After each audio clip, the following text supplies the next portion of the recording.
Yeah, everything up until the floor stuff I could pretty much do. It was when we got into leg day / leg minute, I was like, oh, fuck you, Jane Fonda. Shall we start? Yeah, let's do this thing. Let's do it. Welcome to Witchcast. Welcome to Witchcast. 'Cause it's Witchcast. I'm Kate. I'm Emily. And we're your hosts of the Witchcast Podcast. We are your co-hosts of this, the Witchcast Podcast. We are novice witches, growing, learning. We do this podcast all about the witchy world. We talk about everything that falls under that pagan, occult, new age, witchy, whatever you got umbrella. Yeah. We're exploring it. We're talking to experts. We're talking to each other. We're reading Wikipedia. So much Wikipedia. So much Wikipedia. We're learning about history, Yes. geology, geography, biology. Well, not so much biology, but everything else pretty much. Some of it. I guess herbology. Yeah. We're learning about a lot of ologies.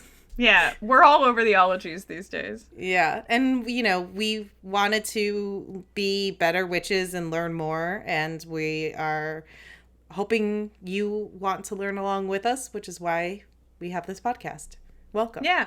Yeah, come along on our witch learning journey. Yeah. So nice to have you. Thanks for being here. Yeah. 6 feet away Kate, and germ thanks free. you for being here. Yeah, thanks. And Kate, thank you for being here. Oh, thank you for being here, Emily. Kate, it is my pleasure. Aw. That's right. We're still in remote land. I haven't seen you in person in weeks. And this is like our lives for the foreseeable future. I gotta say, though, I'm really grateful that we can still do this. Yeah. Like, with the COVID-19 crisis, and this is one of the main parts of my life that still feels normal. And that's great. I am grateful for that. And, huge shout out to whoever invented video chat. Whoever got that working first, thank you. Yeah. You've kept us all from being very sad. Yeah. God bless. Goddess bless. I was thinking, how well all the main video chat and telecommunication companies must be doing right now. They must be working their asses off.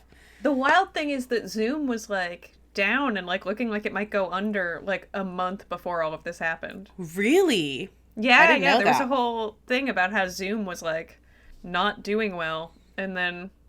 It's now the thing. Doing well now, yeah. I actually just downloaded it and I just had my first Zoom call today. It was very exciting. Yeah. Oh boy, I've had Zoom for a while because of all the remote work I do, and I gotta tell you, I like it. I'm pro Zoom. I was glad. I mean, listen, if there's a silver lining in all of this, if Zoom survives, that won't be it. But still, I'll be happy about that. It's one of the positive things we could cling to. Yeah. Yeah. Like having more time to clean our houses. Right. So today exactly. We're back on the stories train. Story time. Listen, the world is in chaos and it's hard to focus on things. So we're going to just tell stories of badass people doing badass things. Because we should celebrate badassery. I'm sure you are being a badass in your own way right now, and that should be celebrated too. Yeah, just witches and bitches getting past obstacles, living through hard times, doing their best in the world. Totally. We figure that's the kind of thing people might want to hear about right now. That's what we want to talk about, so that's what we're going to talk about, because this is our podcast, goddammit. Goddess, damn it. Goddess bless it? I don't know. Either way, I think, also it's nice to have a little bit of a distraction. I personally really love, since I don't commute anymore, I found it's really hard to listen to my favorite podcasts. So one way that I actually can get my podcast fill and force myself to clean is put on a podcast and then go do the dishes or clean around the house or cook dinner and have that in the background. And that's been really nice. So go ahead, do those dishes and put us on, girl. or boy. Yeah, or person. that's okay. If you miss little bits, we probably didn't say anything important. Yeah, you'll get it. You'll get the idea. You'll pick it up from context in a minute. That's literally what podcasts are. That's how podcasts work. It's great. It's like your mom talking at you for an hour, and you just have to respond with, wow, every once in a while. Yeah. We're just here to be a comforting voice in your ear if you need that. Yeah, we love you unconditionally, and we're here for you. Yeah, and we believe in you. Yes, you got this. Hey, by the way, we think you're doing a great job. You're doing so well. We know we don't so say this proud. enough, but we're proud of you. We're so proud. We're so proud of you. So who's first, Emily? Is it me? It's you. It's your turn. Is this our third episode? Third stories? Yeah, I guess so. It might be our fourth stories. I don't know. Either way. Either way. Yeah. Either way. Either. Neither, neither. It's okay. I'm happy to go first because then after I'm done, I can then sit back and drink my White Claw and listen to you. Perfect. Yeah, I checked the last one. That's how I know. I went and listened to it. I was first on the Baba Yaga one. Yes. That was such a good Blair story. Witch. That was such a good story. Oh, man. Boy, is that not like the story I have today. Yeah, mine is not like the Blair Witch. We're learning and growing. We're just doing our best. That's all that we can do. Mm-hmm. So today, my story is of one witch that I've been actually really wanting to do since we first started this story series. So I'm excited to get to do her because I do think she's truly badass. And this is the story of Mother Shipton. Mother Shipton, Woo! Yeah, she is. Woo woo. I was gonna come up with a nickname for her and I couldn't think of anything. Okay. Anyway, Mother. Ship? Yeah, Mama Ship. I was gonna say like ship to the ton. It's terrible. It's so bad. Okay. Mother Shipton was a feared and highly regarded English prophetess of the 16th century. She's super famous, and she was born to a mother who is also suspected to be a witch. And the way she's been described is very like hideously ugly and disfigured. A lot of kind of her depictions in later publications, which I'll talk about, I think feed into this modern Western world idea of what a quote unquote witch is. But despite her, assumed unfortunate appearance, she's said to have been England's greatest clairvoyant. She's often compared to her male contemporary Nostradamus. According to legends, she predicted the Spanish Armada, the Great Plague of London, the Great Fire of London, the execution of Mary Queen of Scots, and some even speculate the internet. Yeah. And I also really love this story because it's a good story and it has a happy ending because she did not die by being murdered by any witch trial. Instead, she died a normal death around 1561. And she's pretty revered in her hometown. Nice. But let's start at the beginning, shall we? So, born... Yes, let's. The year is 1488. Mother Shipton was born under the name Ursula Sontel. I'm not sure how to pronounce it. But she lived in Knaresborough and York during the late 15th and 16th centuries. Late 15th, early 16th centuries. There's very little to known about her parents, but legend has it that she was born during a violent thunderstorm in a cave on the banks of the River Nid. There's a lot of fun storytelling in this one. So her mother was named Agatha Southall, I don't know, who was maybe only 15 or 16 years old. Different accounts vary, when she gave birth to Ursula. Oh, I should point out real quick, my sources, because Wikipedia actually has very little on Mother Shipton. There's a great article in the Yorkshire Post, ancientorigins.net. The BBC also has a great article on her, as well as biography.com and Atlas Obscura as well. Nice. Okay, so her mother raised her daughter alone in a cave for 2 years before giving her up to a local family.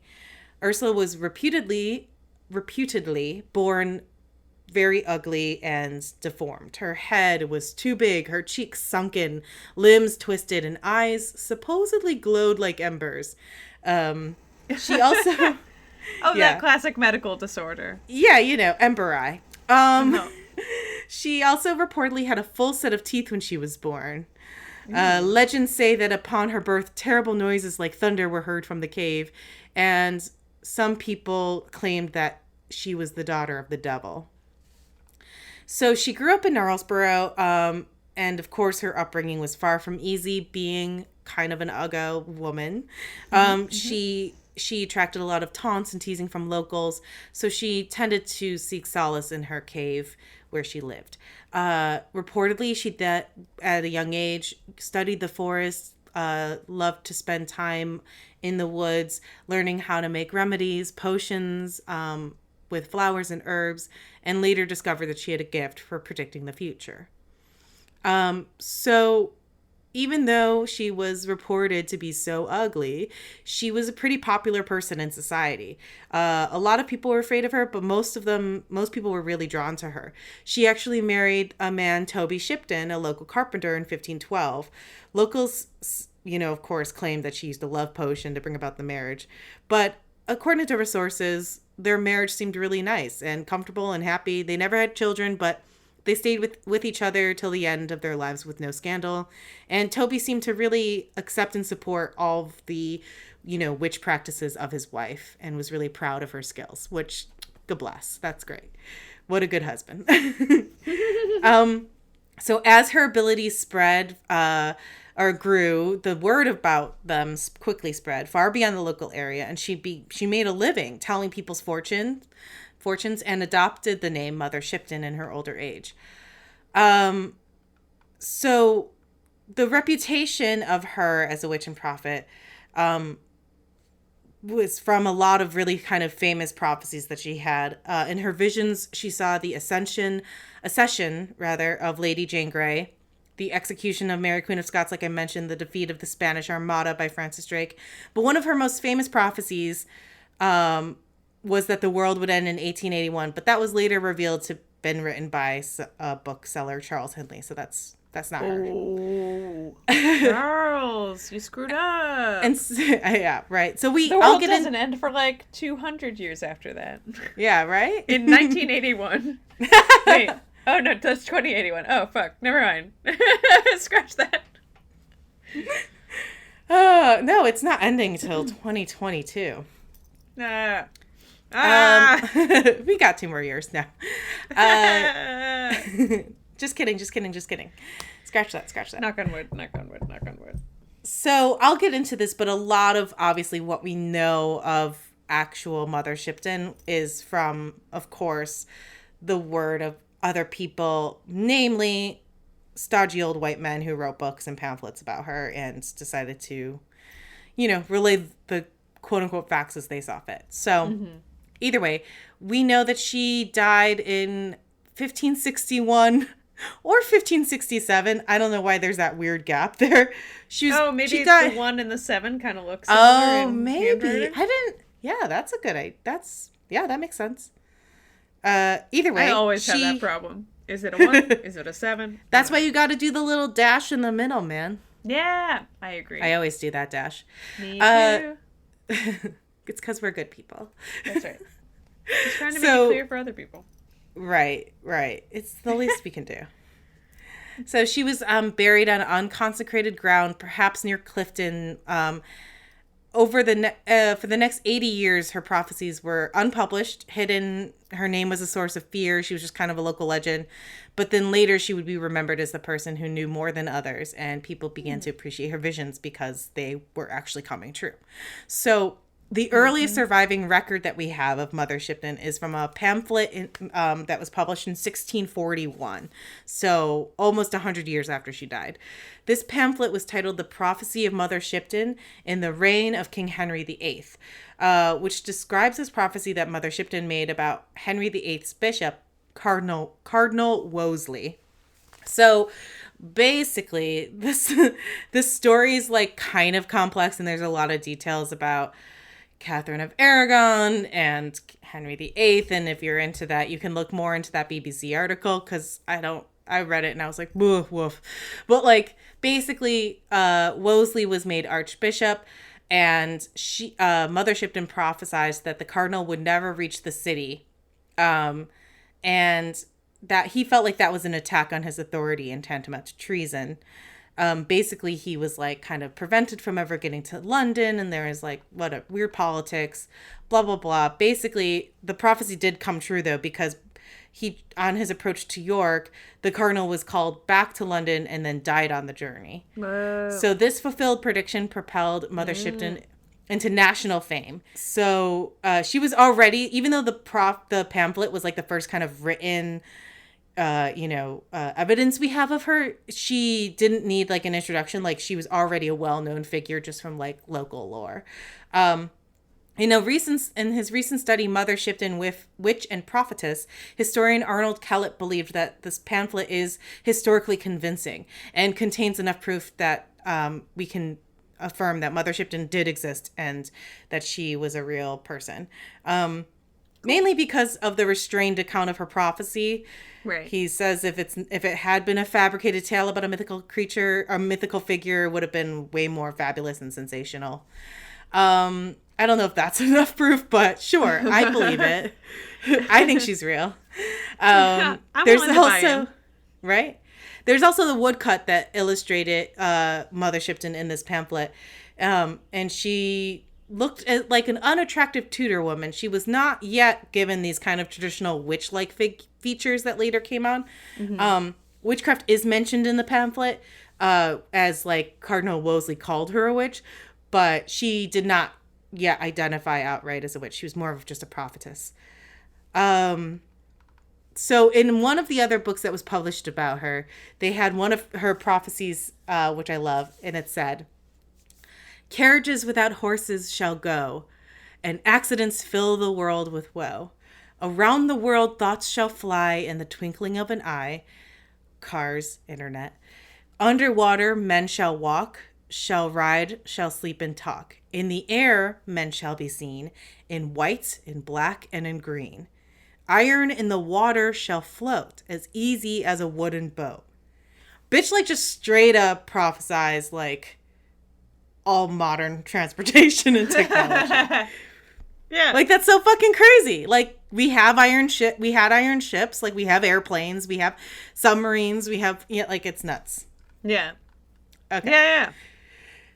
In 1665, London suffered, due to the Great Plague, and 1 year later, the Great Fire destroyed much of London as well. And Samuel Pepys wrote in his diary, "See, Mother Shipton's word is out."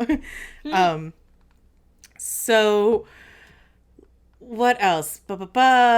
She believed that the world would end in the 19th century, which I covered. That was later debunked, but some people believe that was a reference to the Industrial Revolution.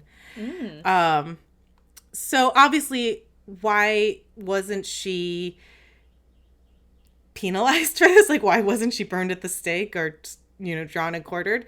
Considering that during this time, witchcraft trials peaked in the 1600s, so not too long after her death. It was really bad, obviously in England especially, although I think all over Europe and then later in America, women and men were being tortured and killed for being accused of witchcraft. We're not really sure, I think, why she was not Persecuted. She, according to legend, though, she did reveal some of her visions to people who tried to blackmail her. So she would reportedly had told them what she saw would happen to them if they hurt her. So no one ever brought her to trial. Cool. Which I think is pretty badass. Yeah. And so after the pamphlets that were published in 1641 kind of grew, more and more texts came out about Mother Shipton. She then became depicted as this extreme caricature of a witch with the hooked nose and the knobbly chin. There was actually a moth. They heard that she was ugly and they went all in. Yeah, they just embellished. They were like, cool, we'll run with this. It makes for, I guess, a better story Yeah. of just being like she was a plain woman. Right. Yeah. She was a plain woman who lived in a cave and wrote down stuff. Yeah, she was like very self-sufficient and childless and powerful and respected and revered in her time, and of course that was scary to people. She actually has a moth named after her. Hey! They discovered a moth with a pattern that resembled that witchy profile, and they named that moth the Mother Shipton. You know what? I'll take it. Yeah, right? I want a moth named after me. That's awesome. Yeah, especially a witchy moth. Yeah, seriously. That's so witchy.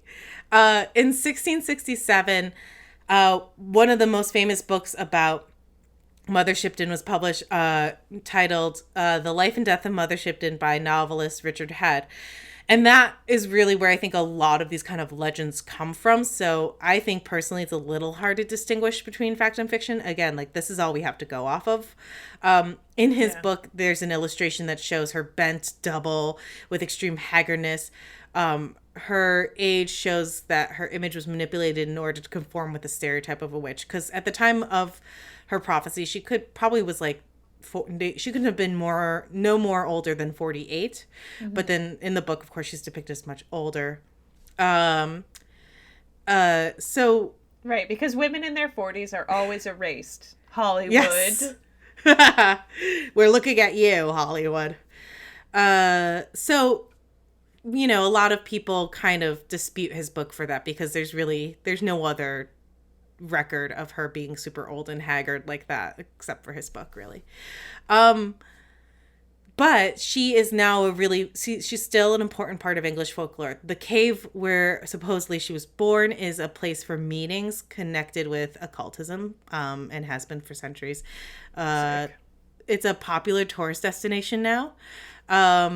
And also she has hold on. I lost it. Fuck. There's a well.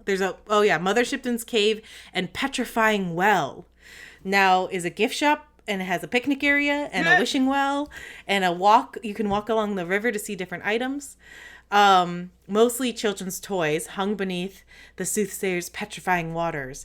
So there you can see, I'll post pictures on our Instagram. There's this petrifying well, which I didn't have time to look too much into, but it's basically just like a highly mineralized water source, but it of course was like attributed to her magic.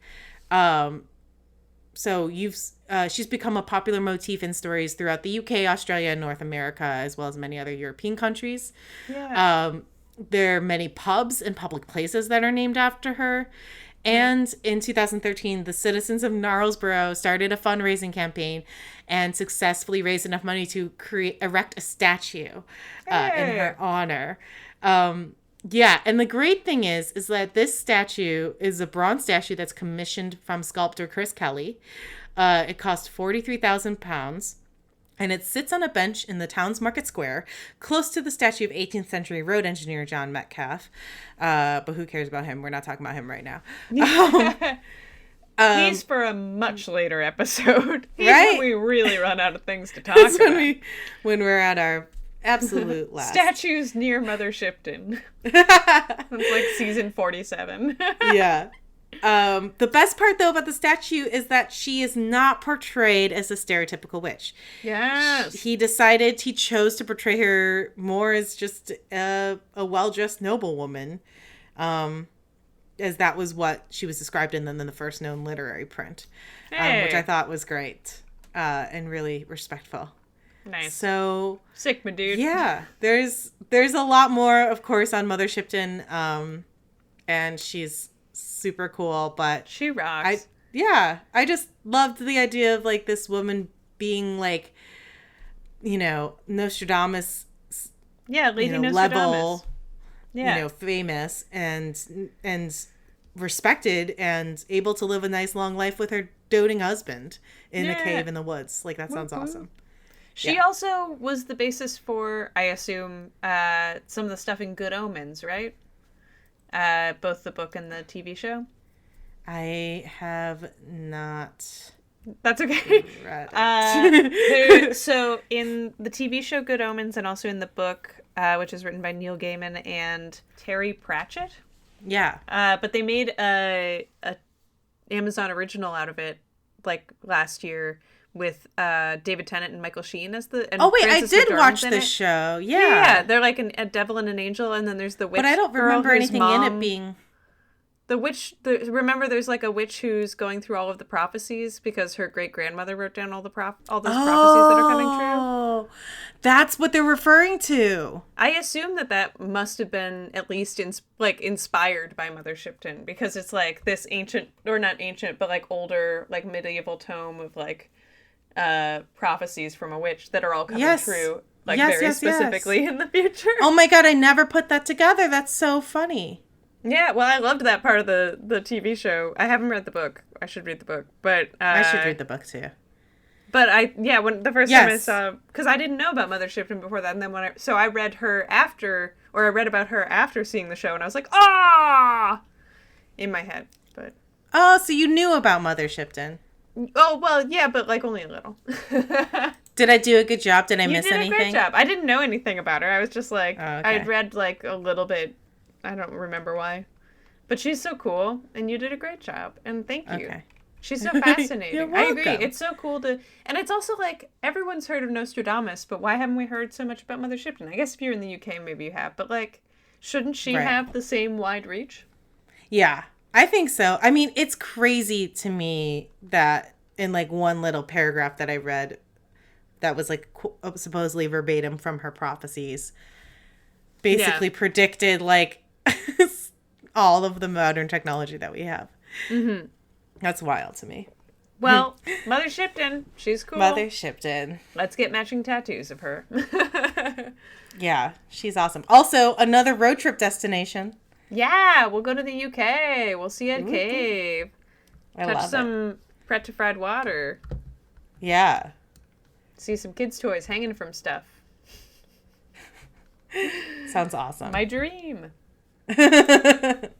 So I decided to do a woman who is not technically a witch today. I just thought it would be fun to talk about like ladies who've done cool things that are maybe less known than they should be. Yeah, let's do it. Kate, have you ever heard of Bertha von Suttner? No, I have not. All right. Great. So then I'll tell you the story. I'll tell you about the life and times of Bertha von Suttner. Awesome. So yeah, I thought just as a little preamble, I know that we're a Witchcast podcast, but I think that sometimes just lady power in the face of bad odds. What's the word I'm looking for? Lady power in the face of challenges is inherently witchy. I think so. And there are like aspects of this lady who are that make her a little bit witchy, but I'll tell you more about her, and then we can justify it ourselves retroactively. Right. Well, also, I mean, I think we always talk about this. It's like what is a witch, right? Like you don't need to call yourself a witch or be called a witch to be a witch. I think. Right. She eschewed standard religion, and she was a feminist. So. Witch. Close enough. She's a witch. She's a witch. All right. So Bertha von Suttner, née Kinski, née Bertha Kinski. She was born in 1843 in Austria. She was born in Prague, and she was the daughter of an aristocrat and a non-aristocrat. And depending on which of the sources or like biographies of her you read, they either like play up the aristocrat side or the not aristocrat side, where they're like, she struggled so hard because being only half aristocrat, she could never be introduced at court.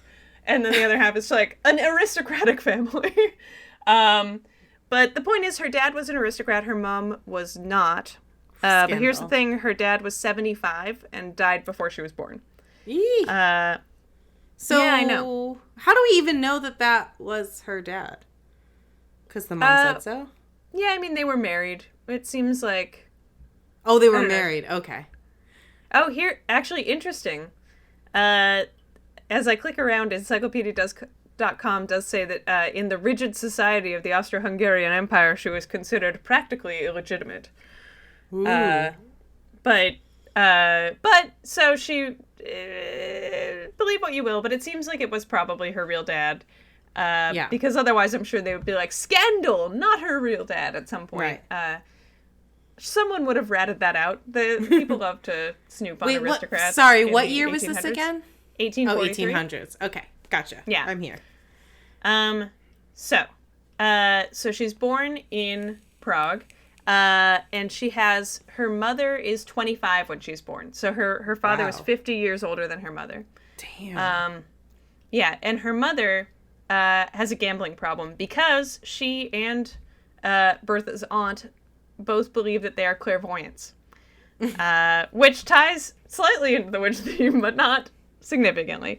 So they throughout her life cause a lot of problems because they gamble basically everything away. But Bertha, nonetheless, learns 4 different languages and gets a music education because she wants to earn her own living. Wait, I'm sorry, backing up a second.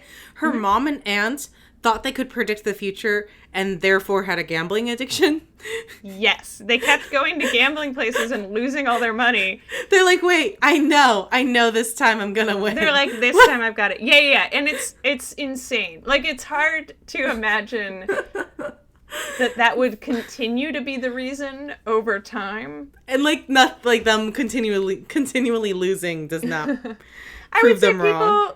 people who might self-identify as like empathetic people, like might be like, I could be clairvoyant, and also be like tender people who might be more like susceptible to addiction and that kind of thing. I don't know. That's the best explanation I've got. But really, wow, I just felt like secondhand red right there.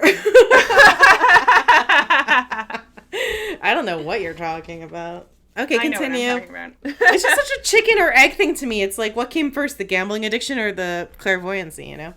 Right, yeah. Yeah, I mean, it's unclear. There aren't a lot of, like, detailed descriptions I could find out for, like, their notes being like, today I saw the future again. Ace is wild.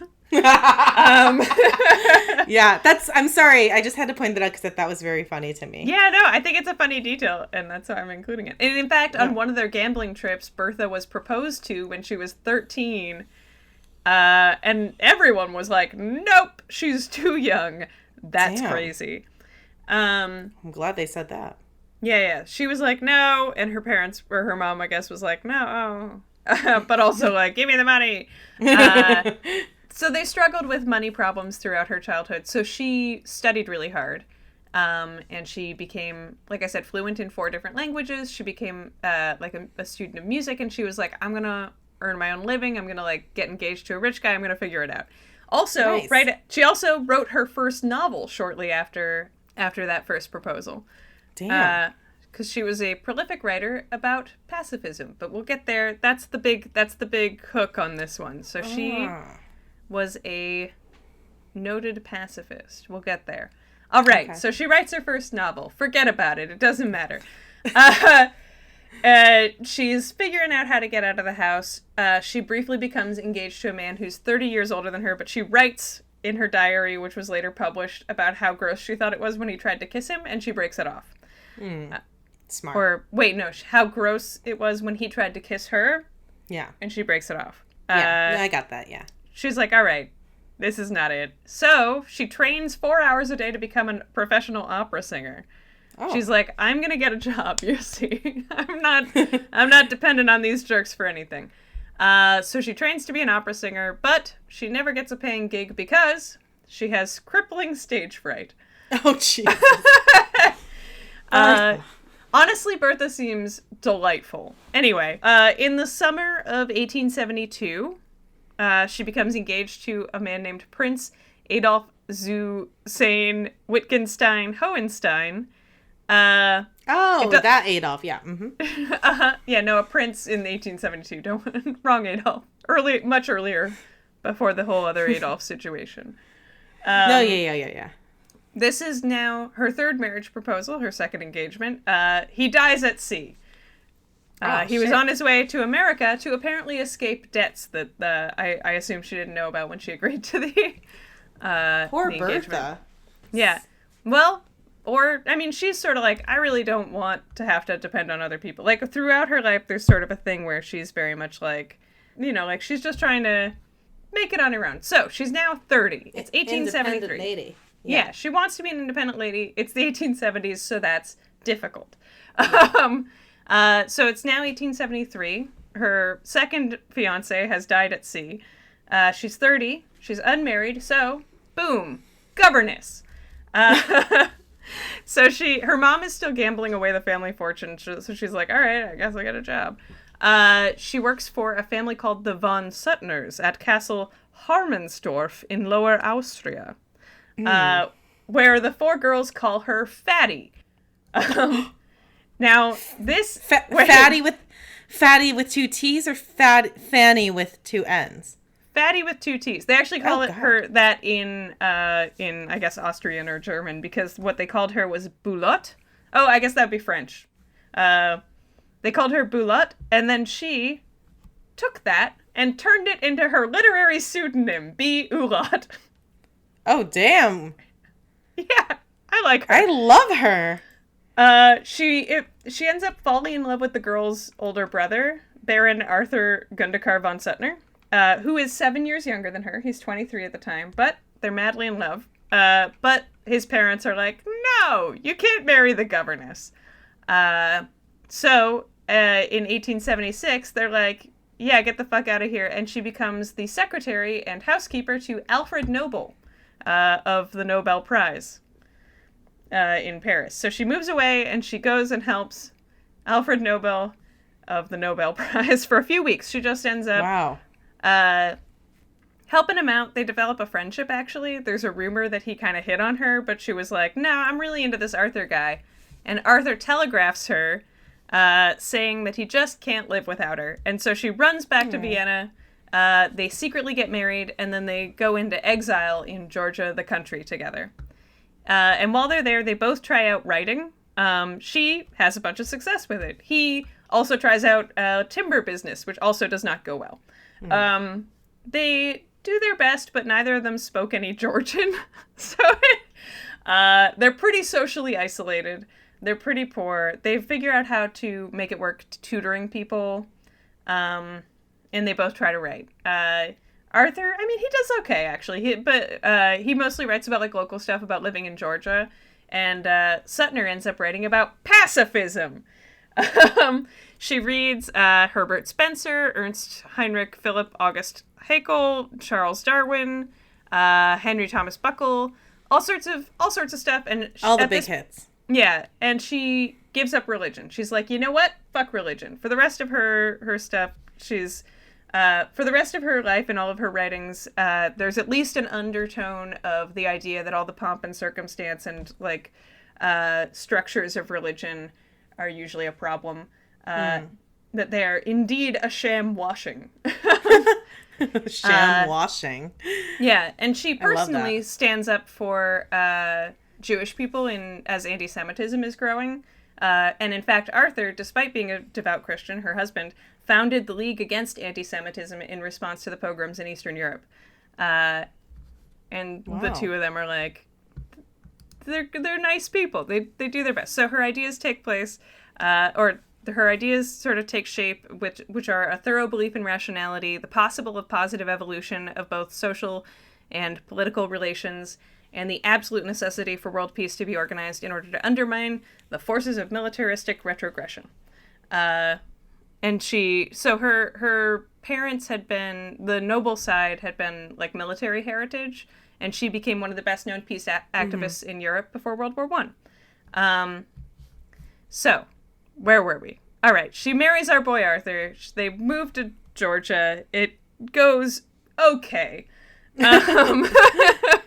But in the process, she gets very into all this stuff, and she writes 2 works that become very popular. The first, I have to find the title of again. Das Maschinenzeitalter. I can't say it. Das Maschinenzeitalter. In 1888, she anonymously publishes, which is an attack on the exaggerated nationalism and militarism of the period. and also an attack on the outmoded ideas about education, human relations, love, women's position in the world, and the unaccepted and the uncritical acceptance of war as a phenomenon of nature. And then that book is followed the next year by a book called Die Waffen nieder, which means lay down your arms, which earned her the nickname the Harriet Beecher Stowe of the peace movement, and it's compared to Uncle Tom's Cabin for whatever reason. I guess because they're both women. Okay. I was like, Yeah, well, okay, so she writes Die Waffen nieder, which again means lay down your arms, and is probably not how you pronounce that at all, which is a story about a woman who loses 2 husbands in wars, and it doesn't matter. It's about a woman who loses her husband, and it becomes the most popular German novel until All's Quiet on the Western Front comes out around World War I. Shit, that's awesome. Yeah, and so it's been published in like a whole bunch of different languages. It becomes a massive, it does what no one else had been able to do for pacifism and the anti-war movement and the anti-gun movement, which is actually get attention for it. And throughout all this time, she continues writing back and forth with Alfred Nobel. And what makes her so fucking cool is that, one, she was the reason that he included the Peace Prize among the Nobel Prizes. Oh, shit. Yeah.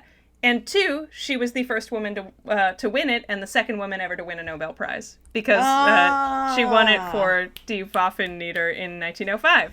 Snaps for Bertha. Yeah. And so the whole than time Marie Curie. she's publishing it under the name Fatty. Yeah, pretty much. Yeah.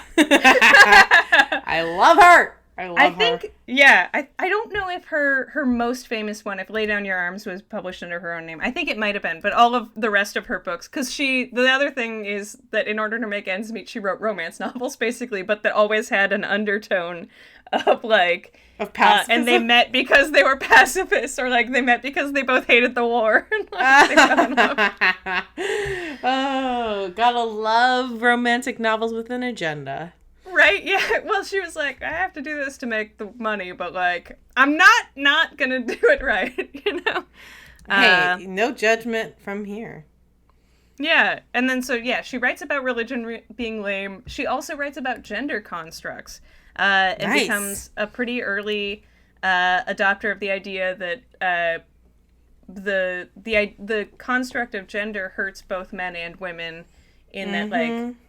So in Lay Down Your Arms, her most famous book, the protagonist, Martha... So Martha doesn't want her son to play with toy soldiers and be indoctrinated into masculine ideas. Martha's dad is like, Martha, you're being such a lady. Like, he doesn't need your approval.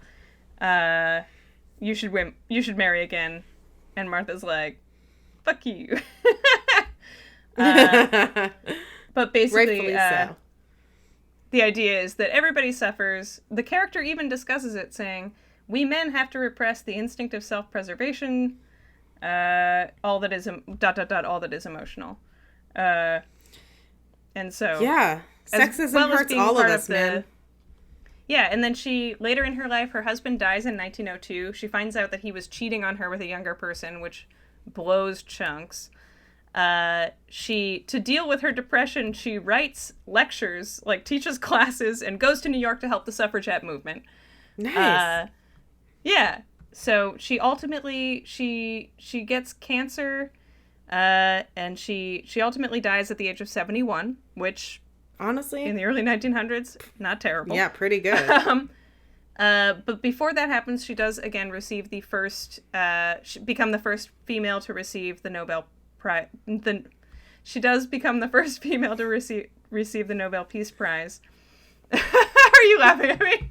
No. So a lot of people's big hang up with von Suttner is that they think she was naive because she wanted, she was sort of going around being like, put down the weapons, seriously, war bad, like, hear me out, it's not just a natural thing. Yes, how naive of her. Right, yeah, but in fact, many people feel that she was prophetic, sort of ironically, considering that the problem with her whole family was that they thought they were prophetic.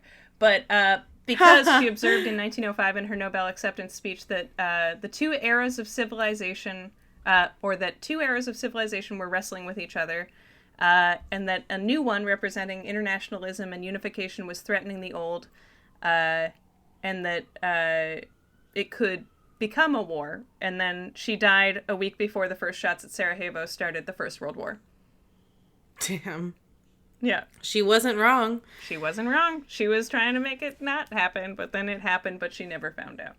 Because of gender constructs, because of pissing contests. Like, she understood the whole big picture, and she wrote about it so long ago. And in fact, it feels like a lot of the stuff she talked about is still true, where it's like, now we're moving into another future, and people are not wanting to do it, and we have these two eras of civilization wrestling with each other, and that's like... Whoa. Emily, you're blowing my mind. That's so true. Oh my gosh.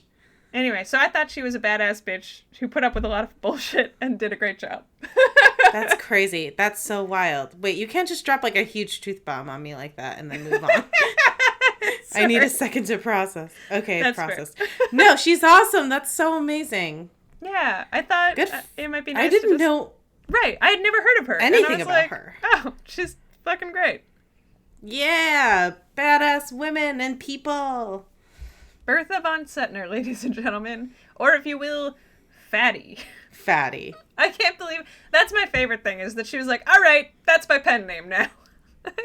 Yeah, like, I can't... Like, if the kids that I was watching called me that, I thought you were going to say, and then she killed them. Like... Right, yeah, and then she did a murder. I love that. That's... Wow. She's awesome. What a badass woman. Yeah, instead she killed their reputations forever. Snaps. She was like the true OG hippie. She got it, man. Like, yeah. She was not wrong. Yeah, she was like, okay, I see it. Rational thinking, all these things. Yeah, and then to combine all that stuff like pacifism, rationality, feminism, and the suffragette movement, and just be like, to see that whole picture the way that... I mean, obviously she...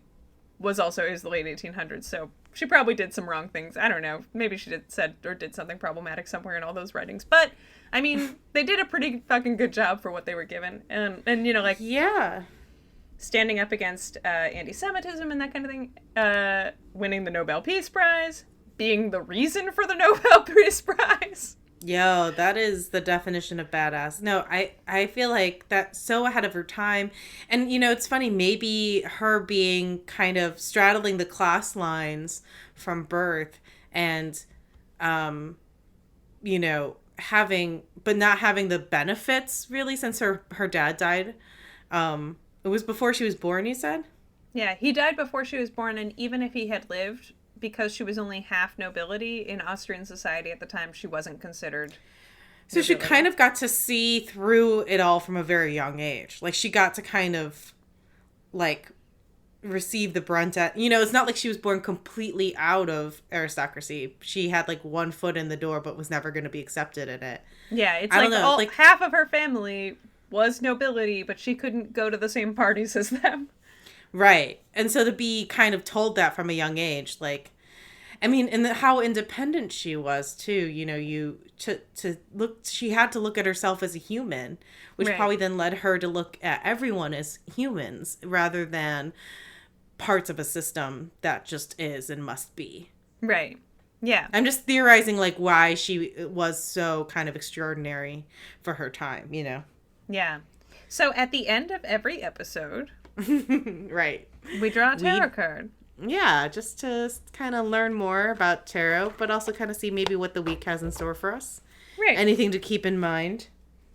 And today I have my Moon Power Tarot deck by Charlie Quintero and Six Sad Girls. Made by... Six Sad Girls. Right? Pretty badass people themselves, yeah. Yeah. Well, also, speaking of badass, which is... Six Sad Girls, I'm sure their online shop is still going. A lot of our former guests and friends of the podcast have online shops. Please check them out. Support. Yeah. A lot of them are having sales. Yeah. You know, it's a great way to kind of get a good deal on your... Throw them some bones and they'll mail you some bones. Yeah. Exactly. Just don't ask what kind of bones. Just no questions about the bones. No questions about the bones. Quick corrections section over here while you're shuffling. Last week we drew the Ace of Earth in my Vision Quest deck, which I said was the Ace of Swords or Wands, and it's not. It's the Ace of Pentacles. I corrected it in Instagram, but I need to let our listeners know that I realized my mistake, and I'm sorry. Thank you for noticing that and getting it out there. Yeah. Well, I don't want... Luckily, our listeners are not cruel or anything. Yeah, we have the nicest listeners. You guys are the best. No one has corrected us, and there's been a lot of times I feel like we need corrections. Yeah, we've probably been wrong a lot. Maybe it's because we profusely apologize and say that we're probably wrong. We lead with what this might be wrong. We haven't incurred any ire yet, but... All right. Do you want me to show you 3 cards and you can pick between those cards? I would, but your video is frozen. Oh, right. I forgot. All right. I trust you. All right. I'll just pick one. Your video's frozen on what looks kind of like a nose, like you're picking your nose. Oh, no. Oh, I haven't even picked my nose since we started videoing. Wait, Kate. You'll never guess what I got. It just looks like it. What did you get? The Ace of Swords. No way. That's funny. Well. The Ace of Swords, it's a cool card. It's a green hand holding a single sword with a crown on it. There's like a little bit of rain. They're over That's like wild. A Mars kind of desert with like some stars in the background. I love this deck. It's the colors are cool. The vibe is cool. All right. Yeah, it's such a cool deck. The Ace of Swords, according to this guidebook, says raw power, mental clarity, breakthrough, victory. Awesome. Yeah. And I guess as an interpretation for this time in our lives, it bodes well for getting some work done from home. Raw power, mental clarity, victory. Maybe we'll also, have a breakthrough in the situation. Oh, yeah, that'd be nice. Raw power. You know what's really funny is that earlier today, we're recording this, of course, a few days before, but for the week, one of the tarot email newsletters I'm on, Lotus Tarot, sent through the card of the week, and it also was the Ace of Swords. Whoa, we got a global Ace of Swords week going on here. Yeah. Yeah, according to this Lotus Tarot email, it says, the Ace of Swords represents great determination, initiative, power, prosperity, love, and deep emotional feeling. Yeah, I've got breakthroughs, new ideas, mental clarity, and success from Biddy Tarot also. And it says, the Ace of Swords marks a wave of new energy from the intellectual realms. You may be on the verge of a significant breakthrough or a new way of thinking that allows you to view the world with clear eyes. Aww. Or you may have a sudden realization or conscious understanding about an issue that has been troubling you and can finally see the path ahead of you. Meditate regularly to clear away the mental chatter and make the most of this intellectual potential. Oh, that's good advice. I like that.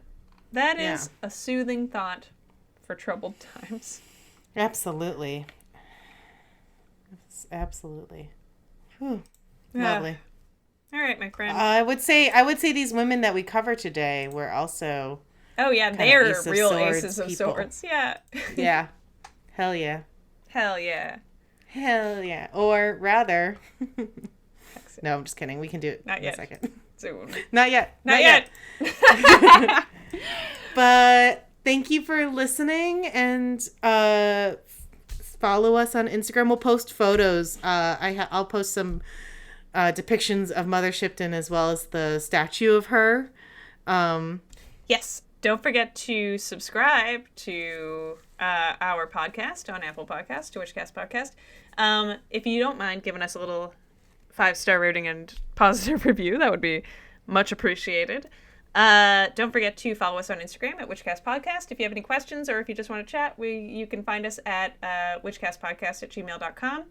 And wait, can I plug my YouTube But yeah. Yeah, please do. Oh my god, yes. And if you're looking for something extra to watch, you can check me out at youtube.com/Emily Duncan, EMILYDUNCAN, and you can see me bake a cake with ketchup in it. Yes, our girl posted a new video of her baking a ketchup cake. It is fucking hilarious. You guys are gonna love it. Yeah, come It's look so good. if you want. That would be nice Subscribe for me. to her channel too. Thank you.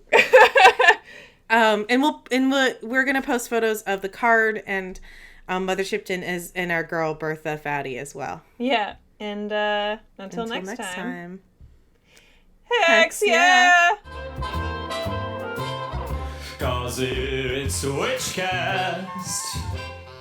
Yeah. Yeah, anxiety doesn't really. If anxiety made people more productive, no one would complain about anxiety. Like, it wouldn't be a problem. It would It's be just like, I have the Do-Tickles. The Do-Tickles. I don't know why. Wow. In this version of the world, it's also the Roaring 20s and not the 2020s.